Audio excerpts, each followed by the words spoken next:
So, good morning guys. This is my video tutorial about my midterm, about adding or about making program, about adding contact list. So, first is, naglagay tayo ng text view or text view.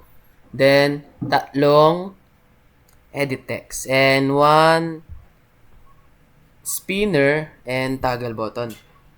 Then, we add two buttons for the add and view. So, una is, syempre, edit text for the first name, last name, and contact number.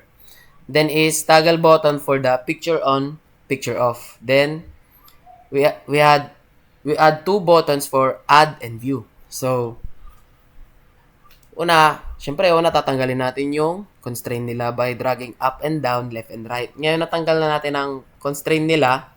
Syempre, every button or mga nilalagay natin is lalagyan natin sila ng ID for the program purpose.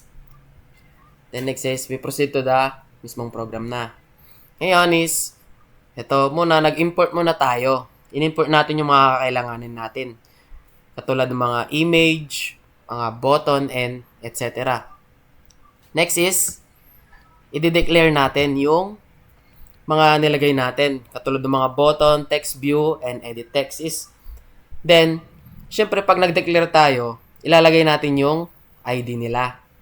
Para ma-call out yung mga nilagay natin. Katulad nung toggle button, image view, edit text, etc. Diba, na-call na natin sila. Then, proceed na tayo sa mismong program. So, dito is, ayan ang program natin para ma-call out natin sila lahat. Then, we proceed to the notify. Ito yung magno-notify na pag tayo ng contact, may lalabas na, are you sure you want to add contact? If yes, then dediretso tayo sa isang ano. Then next is, we proceed to spinner.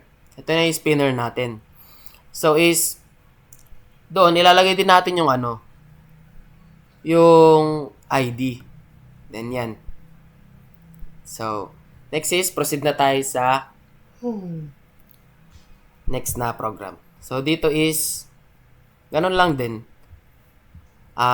Mag-i-import tayo, then, i-declare natin lahat ng mga buttons na nilagay natin. So, naglagay tayo sa next activity is, text view, image view. And then, ang ID nila is, FN for full name, first name, then LN for last name.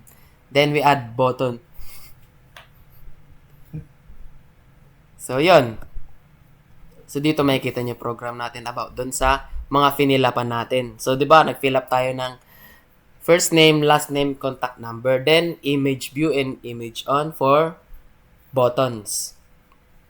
So, ayun. That's it, guys. That's for my midterm exam. Thank you. Love you. Joke lang yun.